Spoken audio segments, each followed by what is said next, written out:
So you're dealing with threats.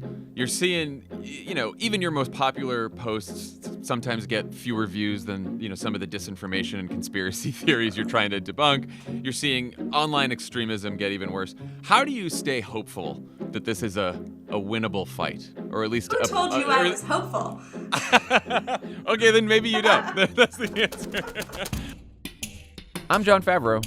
Welcome to Offline. My guest this week is Abbie Richards.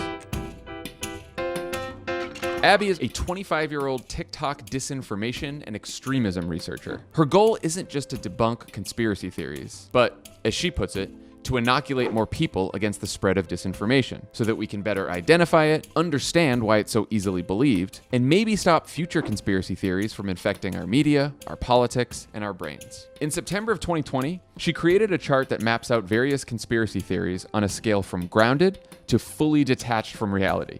A chart that includes everything from Watergate to QAnon. The chart, in her words, broke the internet. You can find it on conspiracychart.com. Here's Abbie Richards. Abbie Richards, welcome to Offline. Thank you so much for having me. Thanks for taking the time. I have been really looking forward to this. I very much enjoy your TikToks. Thank you. Believe it or not, there may be some offline listeners who are unfamiliar with not just your work, but TikTok itself. Can you talk about what drew you to the platform in the first place and how you became a TikTok disinformation researcher? I mean, they say to lean into your obsessions, and that's really what I went for. Same, yeah. TikTok is a social media platform-ish, kind of more like an interactive, personalized TV social media platform where you open up the app and it immediately starts recommending you videos that it thinks you'll like. And everybody's algorithm is very personalized and different to them. So it's very recommendation heavy, very, very personalized. And it's all really video content. And I got into it because during the start of the pandemic, March 2020, when we were all like locked inside original, like the original version, I downloaded it and I just found it so fascinating. Just the communities it was forming, but also the discoverability and the conversations that were being had on there. And then I went viral for like kicking a water bottle. And I was like, this is such a weird platform. I am obsessed with it. Tell me about kicking the water bottle and why this went viral. I could not tell you. I literally, you're like, why did it go viral? I don't know. It was a 6-second video where I had a water bottle like up on one leg. And then I just like propped, like using that leg, kicked it up into the air, and then when it was in the air, kicked it out. And I think it was right at the time that there was this like viral audio that went like dun dun dun da da da da da da da da, and I kicked it on beat. Oh, well, that's important. I guess it was at the time. I think the bar for going viral back then was a lot lower. But it was just like fascinating that this random video to me, when I had like 13 followers, suddenly got 500,000 views. And I was just like, why? Like, what is this? Where did you start getting interested in disinformation? Or when did you start getting interested in disinformation? It happened gradually. And it happened from, I think, having a platform on TikTok. Mm-hmm. And being a creator on TikTok and seeing that it wasn't being addressed. I originally grew a platform on TikTok as an environmental creator. I had a brief stint where I canceled golf. That was fun. And had this platform, but it was also summer of 2020, so I was just seeing this wild increase in conspiracies on the platform, and it really wasn't being moderated well at all. Seeing it in my comment section, seeing it in my recommended videos, and seeing creators that I know also struggling with it and struggling with harassment or struggling with censorship or perceived censorship. It's kind of unclear sometimes on TikTok. And no one was really diving into it, and I found it really fascinating. How do you define the terms disinformation and misinformation, which I feel like these days are used by people to describe everything from extremist conspiracy theories to opinions they disagree with. Yeah. I really go with intent. For the Okay. two, I think the biggest difference is disinformation. I have an idea of disinformation of it's false information that's spread with the intent of causing harm and spreading lies. Misinformation doesn't necessarily have that intent, and it is more of an umbrella term that like I'll use a lot of the time for both. So you saw a lot of disinformation and misinformation on the platform, especially in summer 2020. Eventually, you create this conspiracy theory chart that you post on TikTok, and it basically breaks the internet. Can you talk a little bit more about that and how that came to be? I did break the internet. Honestly, like I was just having a conversation with somebody about conspiracies because I think everybody had been through this reckoning with just seeing more and more of it. These conspiracies just like all over the place. It was really after QAnon had really started dominating the internet. And we were getting like the lead up to the election. And I was having a conversation with somebody about like, if you had to believe in a conspiracy, which conspiracy would you believe in? And I was just like, this is ridiculous that I know some of these are hateful and I need ways to like categorize them to make it make sense in my own head. To be like, at what point, what conspiracies are true? At what point are we like genuinely asking questions about power? And then at what point are we just like being really anti-Semitic? Well, so the final category of conspiracies in your chart, and you alluded to this, these are the conspiracies that are most detached from reality and the most harmful, is separated by a line, and you titled the line, "The Anti-Semitic Point of No Return." Why do you think anti-Semitism connects so many of the most dangerous conspiracy theories? Well, because the general structure of the modern Western conspiracy theory is really deeply rooted in anti-Semitism. It, like, in and of itself is really just an anti-Semitic construct.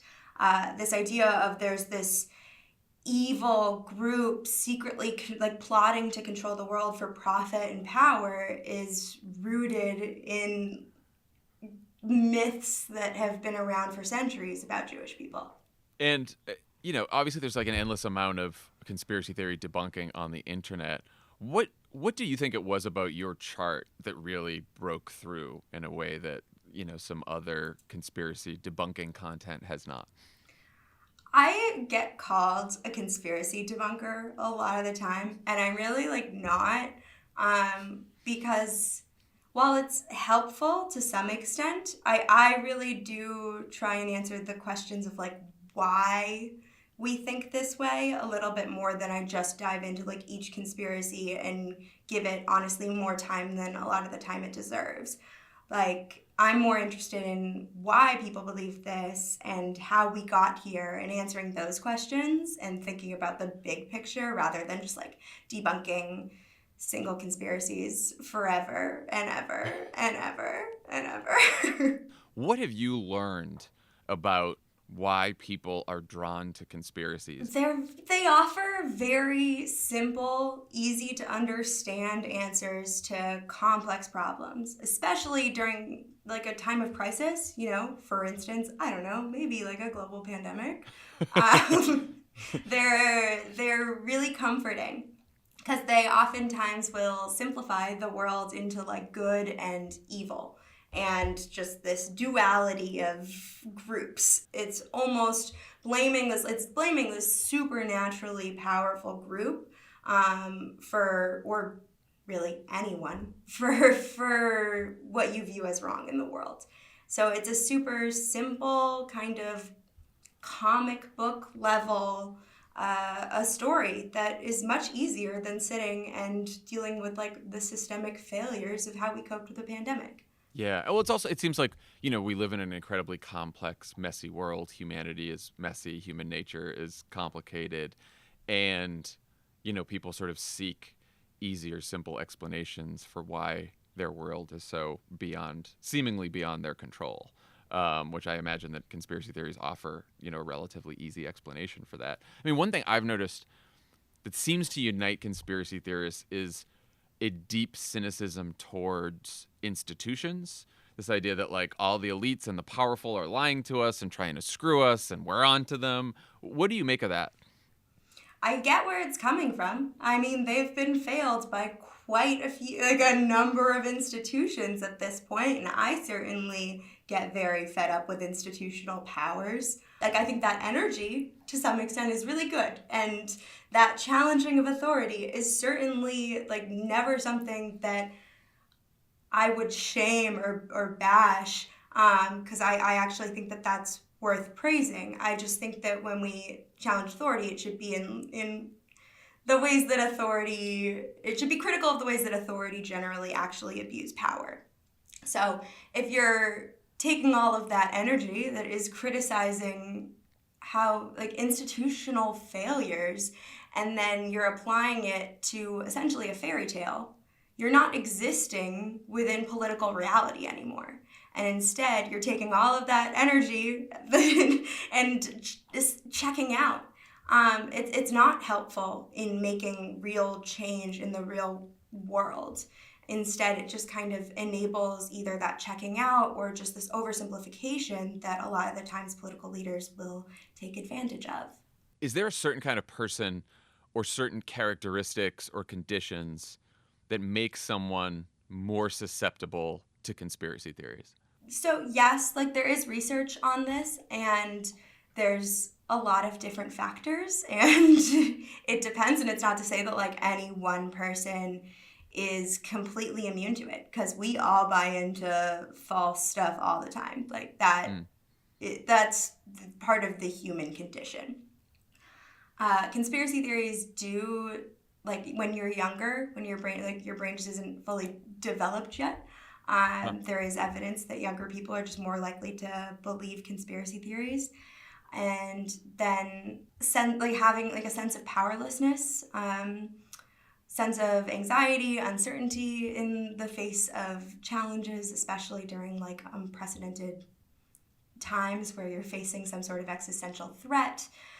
So a lot of it is kind of circumstantial. If you're somebody who's like going through a major change in your life, if there is correlation between how much education you have and your belief in conspiracy theories.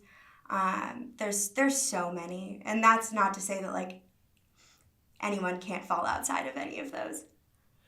In your experience, are people on the right side of the political spectrum more prone to believing in wild conspiracies than people on the left?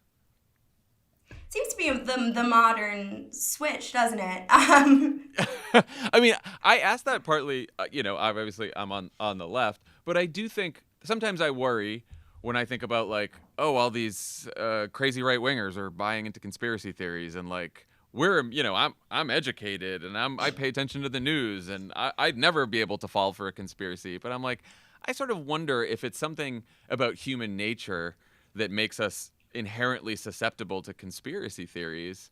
Then I wonder, whether people on the left are more susceptible than we think to conspiracy theories. And I just was wondering about your experience with that.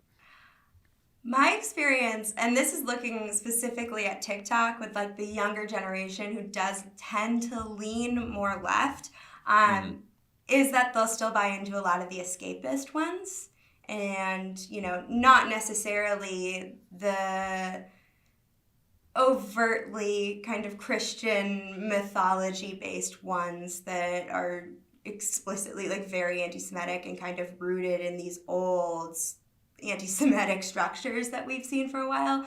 But a lot of they're absolutely buying into the more escapist, we live in a different reality kind of stuff. What are some examples of the escapist conspiracy theories? Ooh, oh my God, there's so many. I mean, it's a lot of interdimensional kind of travel ones, a lot of alien ones, a lot of like the world ended and we live in a different reality kind of stuff. I'd say like a lot of celebrity sort of conspiracies as well.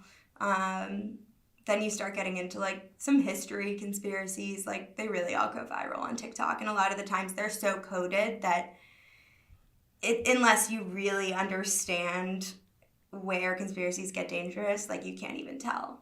I do think that on the right, obviously, we've seen like two of the biggest and most dangerous conspiracies have sort of intertwined over the last couple of years, which is conspiracies about the pandemic and about the vaccines, and then of course the big lie about the 2020 election. Like, why do you think something like 70% of Republicans came to embrace the big lie? Like, how and what role do you think social media platforms played in that? Ooh, that's a big question. Just just dropping that out there. If you have any thoughts. Abbie, in 60 words or less, can you explain to me how we got here? Start from just before the polls closed in November. Right. So when it comes to belief in conspiracies, there's some research that it's correlated with populism and authoritarianism. It certainly is clear that, like, and throughout history, we've seen this as well, leaders will take advantage of conspiracy theory beliefs for their own political gain. So I think that there is definitely a correlation that we saw there, where there's a group of people who feel powerless, especially if they feel maybe like they've been losing power that they previously had, and that can shift into, you know, more easy belief in conspiracy theories. And I think politicians can take advantage of that quite easily. It's easy to mobilize that fear. Social media isn't, you know, the be-all end-all, but it did not help.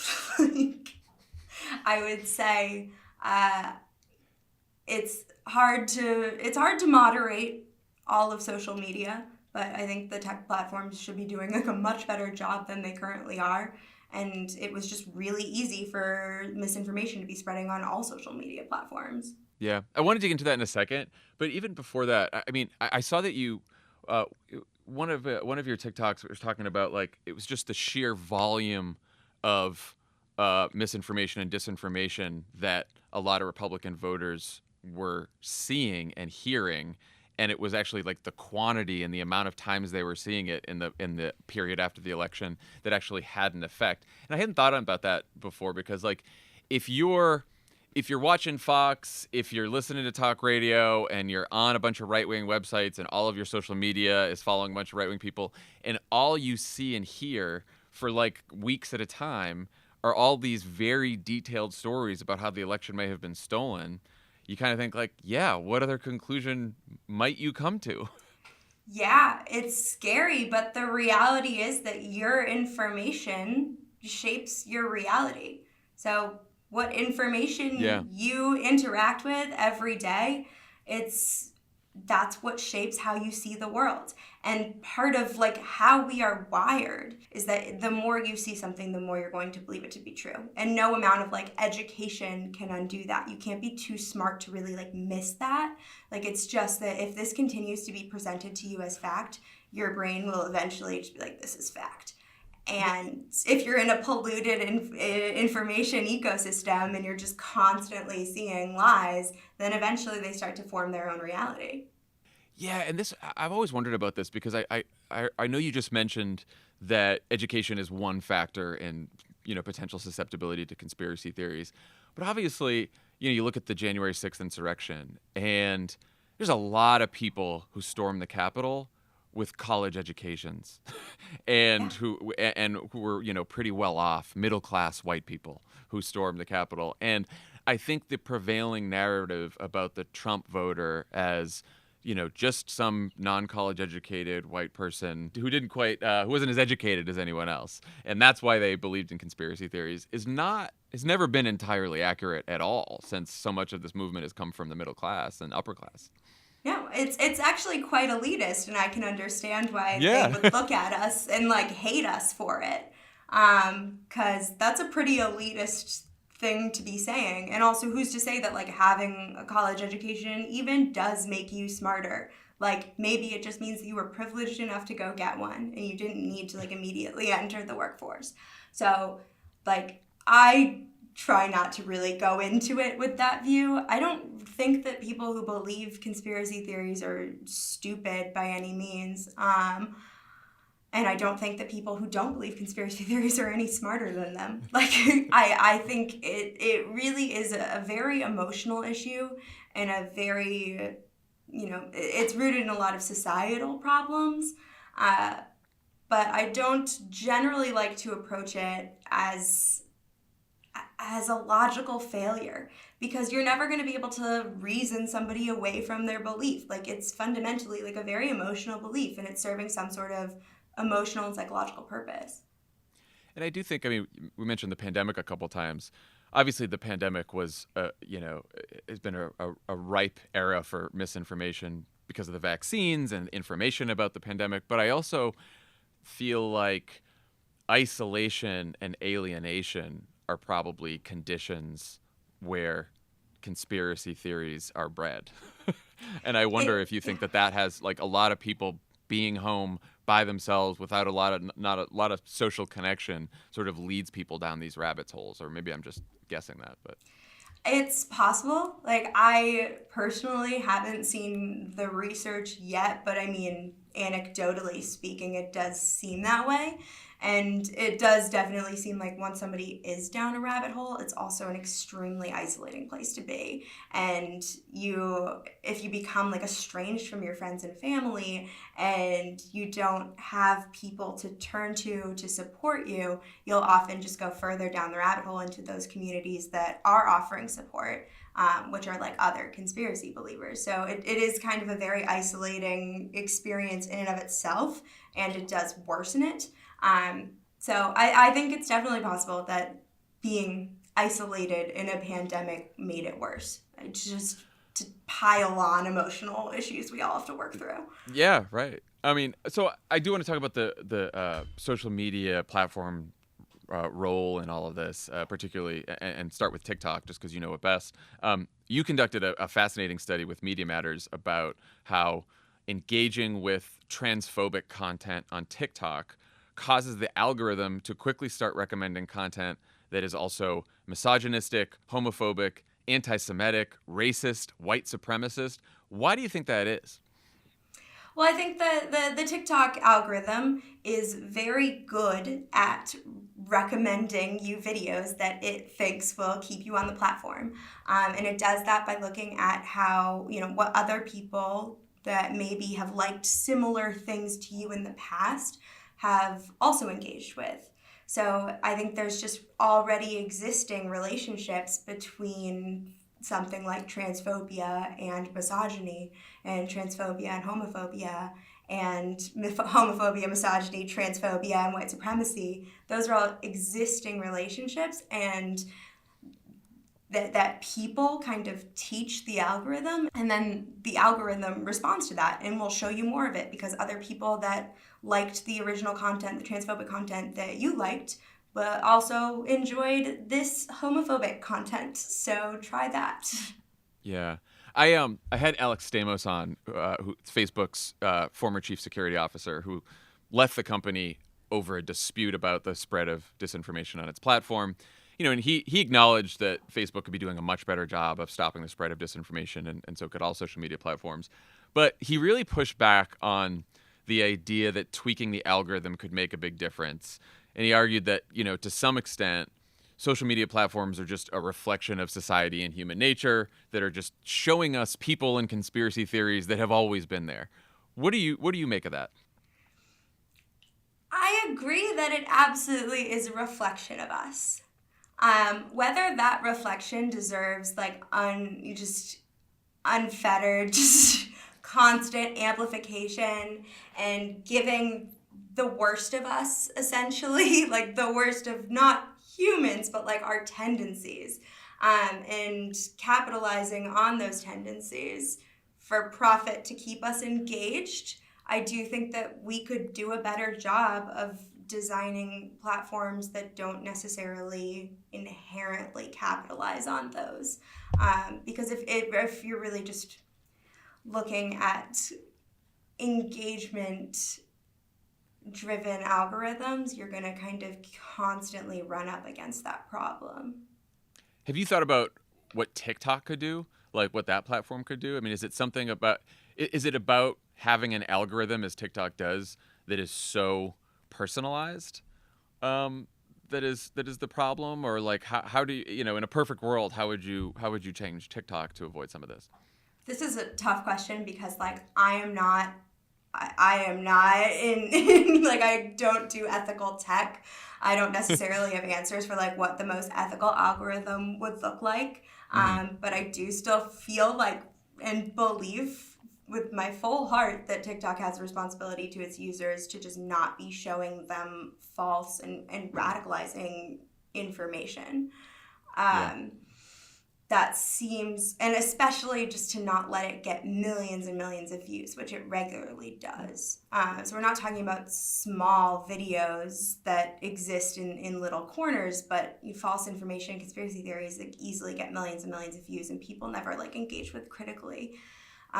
So in my perfect world, at a bare minimum, we would be reducing the speed at which those are able to spread and the distance that they can spread. So really like adding friction, at least like as a bare minimum, onto that misinformation. And then I think that we should be doing more to platform the people who are already providing great information.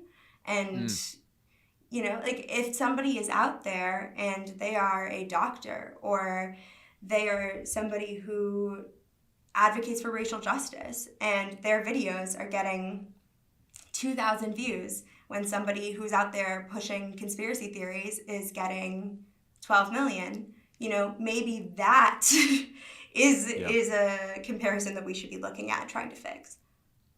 I want to talk about the great work you're doing and specifically how you go about doing it. So once you identify a conspiracy theory or a viral piece of disinformation that you want to make a TikTok about, what you want to post a video about, what's your process? And what are the different challenges and tensions you're grappling with during that process? My number one issue is amplification. Like, I don't want to amplify things that are dangerous and don't need to be amplified, and I struggle with that like every day. It's like walking this line of trying to talk about harmful things without causing further harm. Interesting. That to me is like the hardest part. It's like, how much of the bad information do you need to give people in order to prove to them that it's false?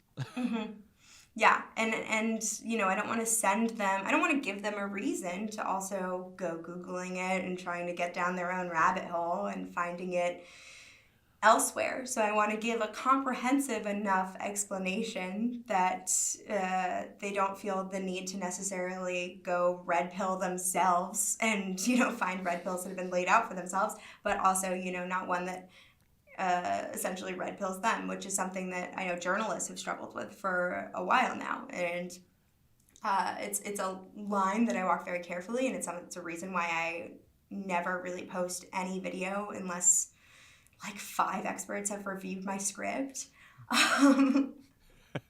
That's good that you have a whole bunch of experts checking it. I mean, that helps. It came with time too. I think like once I was like one of the only people in this field like being like using TikTok and getting my videos out there at this kind of like unprecedented reach that TikTok has, people started stepping up to be like, all right, I'll look at your scripts.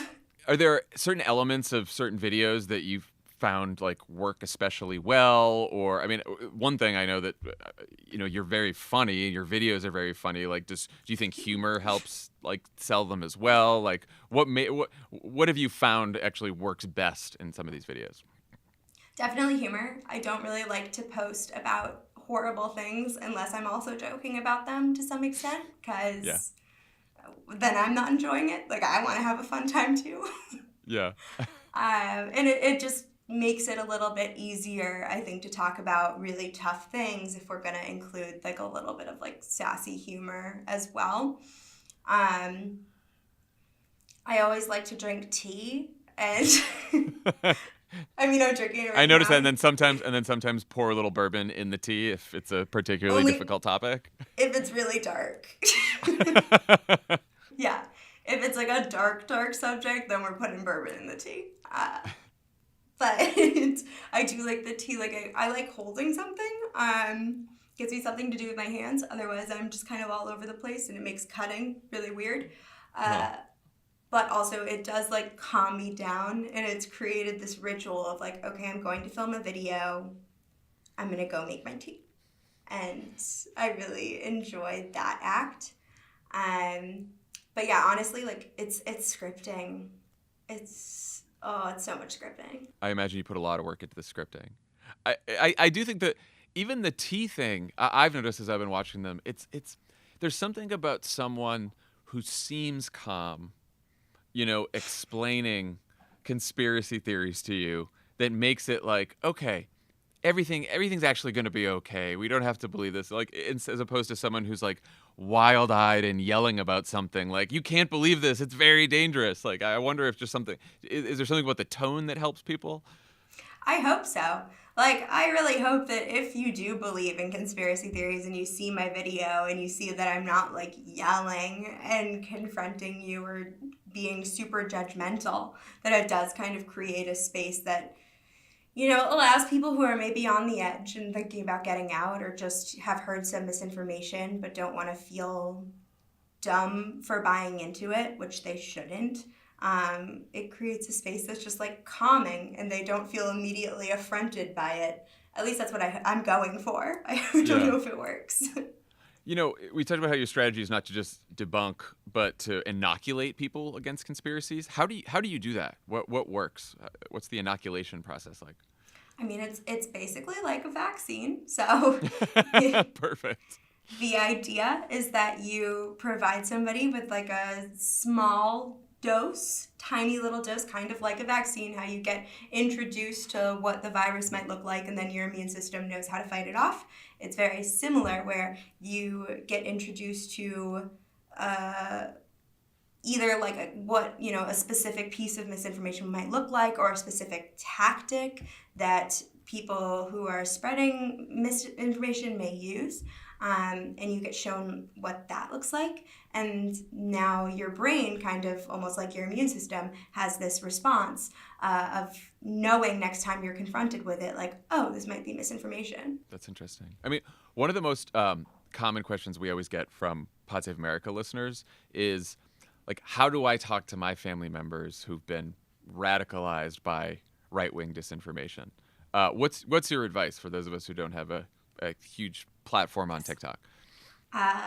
First of all, it's my first piece of advice is always to look after yourself. So like you should never feel obligated to have to go engage with things that make you feel unsafe or just really upset. Like you have to take care of yourself first and foremost.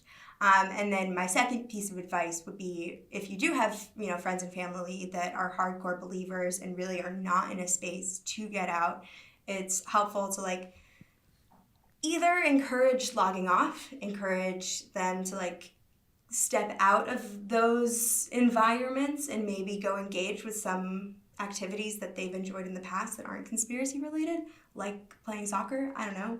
Maybe you're, I don't know, just throwing it out there, baking, knitting, any of those, or whatever, be creative with it. But if you do have somebody that really isn't going to engage with you, if it's possible for you, I always recommend that you let them know that you're still going to be there and that if they want to get out, that you are there for them and that like you love them, you care about them, you want to see them, in an emotionally healthy place and you want to support them, but you don't need to necessarily put up with all of their most wild and dangerous beliefs to support them. You can be there and create some distance and be like, if you want to come talk to me, if you want my support, I am here, but I'm not going to tolerate these hateful beliefs. It does seem like having or coming to the conversation with some level of empathy is probably a little bit more effective than why do you believe this crazy thing that's bad? Actually, asking why can be really, really helpful. Oh, interesting. I wouldn't go, why do you believe this crazy belief? Yeah. That might upset them, but if they're like, the world is run by a satanic cabal and like the pandemic is fake, to be like, why did they fake the pandemic? Like, just play dumb and keep asking why, and keep like, so exactly like, who are these people? Like, where do they convene? Like, what are they doing? And really just play dumb and really poke at their belief with a stick. And you won't immediately see change, but you might be able to poke some holes until they eventually like concede that maybe it is just a belief. Yeah. So how does the microchip fit into the syringe that gives you the vaccine? Yes. Just show me where it goes in the needle, Can you explain to me why like you're okay with phones and carrying that around all the time, but not this hypothetical microchip? Like, yeah, right. Okay. So how do you feel about companies collecting and selling our data? I'm just asking. Is that something also on your mind? I saw that you spoke to a former QAnon believer who was de-radicalized. What did you learn from him? Jadorth is my friend. He's my buddy. We've been friends for a while, so I've learned a lot. Tell me the from story. him. I was so fascinated by it, and it's a short video, but I was like, God, I want to know more about that guy. He was an early QAnon believer and then got out over time, slowly. It's really like his own story to tell, but he was deep in this place of conspiracy belief and kind of got himself out, as he says, kind of the same way he got himself in, just slowly poking holes in his own beliefs, and then wound up doing a lot of work to try and help people get out, or just help people who've lost family and friends to QAnon. So I know he's like a mod over at QAnon Casualties, the subreddit for people who've lost friends and family to QAnon. And yeah, he's been doing a lot of amazing work, and I got to know him like well over a year ago. So he's great. I mean, I think people who are sort of de-radicalized from these beliefs are most fascinating to me because, I'm in politics. I spend a lot of time thinking about, marginal swing voters, people who go back and forth, or people who don't vote, and then trying to get them to vote. The folks who are like hardcore MAGA people, I'm like, I don't think it's worth spending a ton of time and energy trying to get their votes because it seems like their beliefs are so hardened. What is it that potentially gets people out of those beliefs, or someone who's been in QAnon? Like, what do you think? You said that it's gradual, but is it like gradual exposure to good information? Is it, family and friends getting involved? Like, what's the path out? I don't think there is one path out. Like, it would be amazing if there were. The existing information that we have on de-radicalization isn't super solid. It doesn't seem like there is, like, kind of in the same way there isn't one way to get radicalized, there isn't one way to get de-radicalized. And, there's concerns that if you're de-radicalized from one belief, you'll just go to like the extreme of another. So it's not necessarily something that I advocate for or promote. And I think that it's tough because it would be nice if we could just like expose people to high quality information and assume that that'll fix the problem. But especially if we're talking about somebody who's like grown up in a deep red state, the conservative family, and has this entire framework that would have to be deconstructed, it's not necessarily the way I would go about it, but I would be prioritizing, high quality education about systemic injustices and how we can make our systems better, and getting involved in communities and prioritize that across all levels more than just de-radicalization. So would you say that your goal with the videos that you do is sort of like catching people before they fall down that rabbit hole? It's a catch-all. I think to some extent it's catching people before they fall. To some extent it's helping the people who are witnessing the fall understand what is going on. Yeah. Because it's so overwhelming if you've lost friends and family, or you're just like watching the world go nuts. You're watching the world go kind of insane, and you want to understand it better. And I've gotten some people say that I've helped them, like my videos helped them out of QAnon. I don't necessarily believe that. I think that if you want to escape that kind of belief system, you have to truly want to some degree. You have to approach my videos with an open mind, and you have to be ready and willing to get there. I think it's not me, it's them. It's their own power to get themselves out. But yeah, it's a lot of just explaining what's going on, helping people better understand it, and maybe hopefully preventing some of them from falling in. I can't imagine the amount of hate and threats that come your way as someone who's taking on conspiracy theorists and extremists every day. What has that been like for you? How do you process that? Oh, no, it's great being a woman online. It's of course, famously easy and wonderful, right? 10 out of 10, would do it again. Yeah, no, it's not something I was ever prepared for. When I started posting, with a water bottle kick, I certainly never thought I would get hate for that, and somehow that still resulted in some hate comments because the internet's garbage sometimes. But in general, it's not something anyone's psyche is built for. Like, your brain just is not meant to be processing that amount of discussion about you in the first place, but especially when there's so much hatred in that discussion. It feels very strange for your brain. And you're someone who spends so much time studying disinformation and conspiracies and what they do to people. And I imagine even as much as these are just people, hateful people yelling at me, whatever, it's still got to really affect you. It's probably impossible to escape that.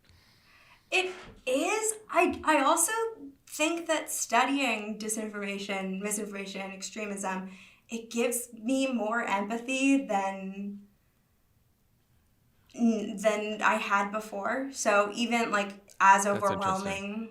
Yeah, well, because you have to get into the mindset of somebody who would buy into those things, and get into the mindset of somebody who would buy into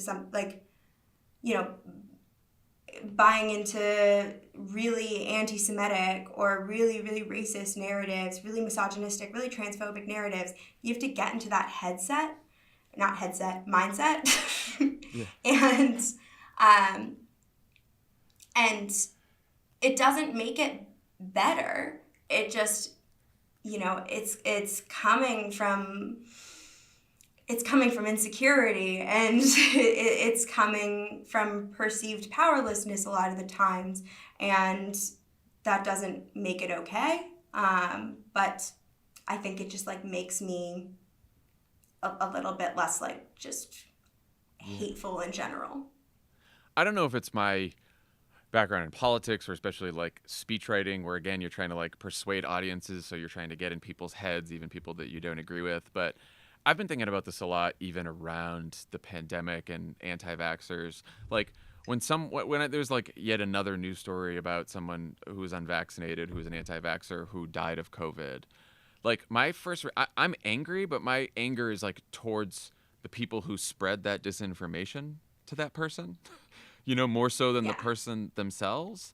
Because I feel it's not I want to excuse it and just say, oh, everyone's a victim and whatever. But you can see, because of people's information environment and, the propaganda that they're exposed to, the conspiracies they're exposed to, why they would go down that path and why they would believe that. And I just feel it's more sad than anything else. And it's enraging, when it comes to the people on TV or on the internet who are spreading that shit in the first place. Yeah.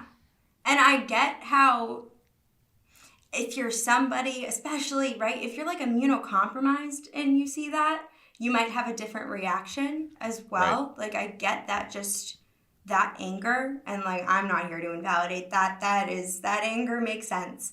But at the same time, I mean, for me personally, it does make me very sad, because I don't think that it just doesn't seem like a very amazing life to be sitting there and acting in a very selfish way and prioritizing your individual freedom over our collective well-being, and prioritizing, your right to not participate in a public health measure for everybody's benefit, and put other people at risk.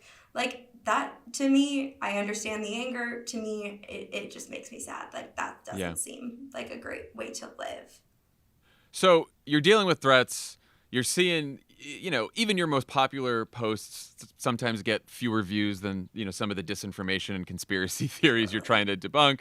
You're seeing online extremism get even worse. How do you stay hopeful that this is a winnable fight? Or at least Who told you I was hopeful?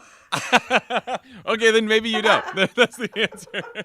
Well, you're at it. You keep at it. You must feel like you're making progress, or that progress is possible.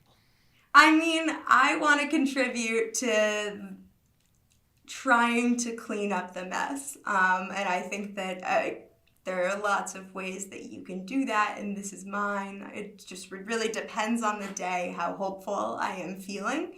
But at the end of the day, I mean, I find it really interesting, and I think that it's important work, and like, people need to understand these issues. So I think that keeps me going more than like hope that we have some utopian light at the end of the tunnel. Just the slow, kind of hopeful push of progress is more what I contribute to. We've talked about extremism, radicalization, disinformation, hate, racism. I want to switch gears with a very important question on an even weightier topic. What are your thoughts on West Elm Caleb? Oh, no. That is heavy. I feel like you're okay. I want to tell you what happened here. Friday, I see the news about West Elm Caleb, and I saw that you were quoted in one of the pieces about it, and I slacked it to our team, and I said, "Hey everyone, do we think I should ask Abbie a question about West Elm Caleb, and also what is West Elm Caleb?" And then I went down the rabbit hole of having to fucking learn all about this guy and this controversy. But I thought you had some interesting comments about it, so I'd love for you to share them.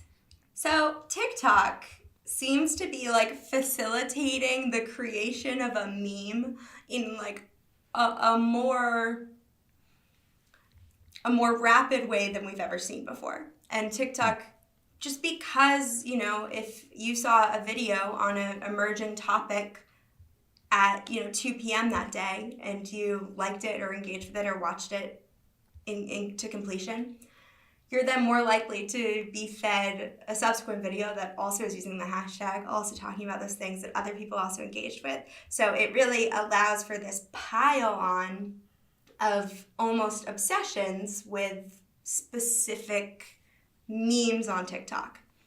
And one of our problems is that about every week, every 2 weeks, TikTok will choose a new human to turn into a meme.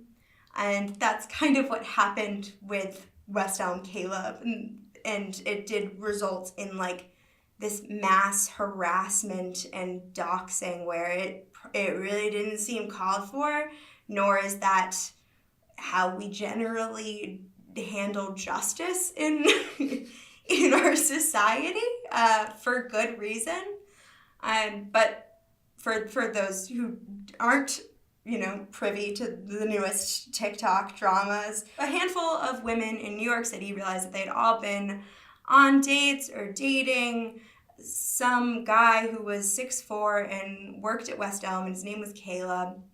And they accused him of manipulation and like love bombing them and then ghosting them. And then there was also a accusation of him sending some unsolicited nude pictures. Interestingly, that seems to be the thing that people are the least concerned with, and they're very concerned with this like ghosting and and I would like to see them having more conversations about maybe the unsolicited nudes. And That makes sense. yeah. They all connected and realized that had all dated this guy, and they started calling him West Elm Caleb because he worked at West Elm. That was on all of his dating profiles.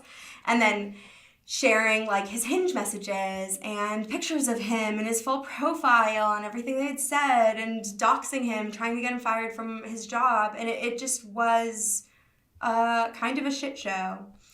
And and I say this as somebody who has experienced harassment on a massive scale and also isn't a fan of manipulative men, is that you can dislike both. Yeah, well, look, I think it's not about like West Elm Caleb himself, right? You can think he's an asshole, that's fine. It is, if we're getting to, I mean, Twitter has this dynamic in a different way where I'm always on Twitter, and it's like there's the Twitter villain of the day, and oftentimes that person is sort of a villain. Sometimes that person has just tweeted something stupid or said something dumb.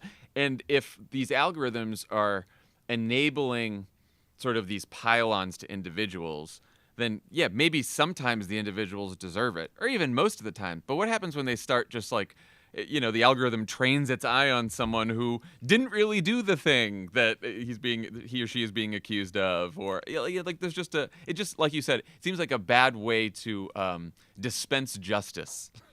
It's just, you know, a conversation that as a society we need to have about whether or not we're comfortable with that regularly occurring, and you know, whether or not we're comfortable parsing apart people's lives for our own entertainment because they're our villain of the day. And that's what is happening on TikTok. We've seen it happen with several people now. West Elm Caleb was literally just this week, so I'm willing to bet there will be a new one by like Monday. Of course, yeah. So I think that it's even if these people like aren't good, and I don't know West Elm Caleb. I can't make any judgment calls on him. I don't know. He seems like he certainly has become like a stand-in for just generally kind of shitty men. But even if they are that terrible, like, is that how we want to handle that? And, you know, does that actually create change? Because from all of these conversations about men being manipulative, it doesn't actually seem like they're reaching men. It seems like this is more of in a very female-oriented side of TikTok. They're having conversations about this, but I don't really see like men engaging on like manipulative behavior. So I don't know if it's necessarily even like a learning opportunity. Yeah, I mean, well, you wonder, like, you know, do individual pile-ons or individual shaming really help fix systemic issues? I don't know that there's a lot of evidence that they did it. I mean, we certainly know it's not an effective public health measure. I don't. Yeah, right. Exactly. Like, we see that all the time. Like, public shaming did not get people to wear masks. It doesn't get people to wear condoms. I think that, you know, it's generally good to approach people with a bit of empathy if you want them to learn something that you're saying. Would you have been more likely to join the pile-on if West Elm Caleb was an avid golfer? Yes. For people who don't know, you mentioned this earlier. You did go viral for trying to cancel golf. I did it. I will say that I've never really been a golfer. I have a lot of friends and family who are golfers, but I never really thought about it. And that's a great example of, I watched some of your anti-golf videos, and I was like, yeah, she has a lot of good points about golf. Yeah, maybe it's sort of a waste of time. It's kind of a waste of space. Resources, space, time, a whole bunch of stuff. Literally, I know we'll call people like they're a waste of space, but like, golf is literally wasting so much space. And like the per acre land use per player the acre land use per player is just like insane, and the amount that like each player is getting in water and fertilizer and pesticides and space and fresh air. It's just, and all of that is generally like privatized and hidden for wealthy golfers to access. Even though green space is really healthy for communities and everybody And should limited. have access to it. Yeah. Yeah, look at that. We're canceling golf. Final question that I ask every guest. What's your favorite way to unplug, and how often do you get to do it? Oh, I really like cooking. Okay. I live with one of my best friends, and basically every night I cook her dinner, and then we sit down and we have a TV show project. It's very quarantine friendly, so we are working like all the way through Doctor Who, and that's been really fun. But also, like, generally physical activity is my thing. I do a lot of handstands. Oh, handstands. I like going upside down. That's great. All right. That's a unique answer for this question. Favorite way to unplug? Handstands. I'll take it. Handstands. Go upside down. You got to get the blood flow up. It clears out all of the junk information that I've seen that day. Even better. That's even better. Abbie Richards, thank you so much for joining Offline. This was really fun. Thank you so much for having me.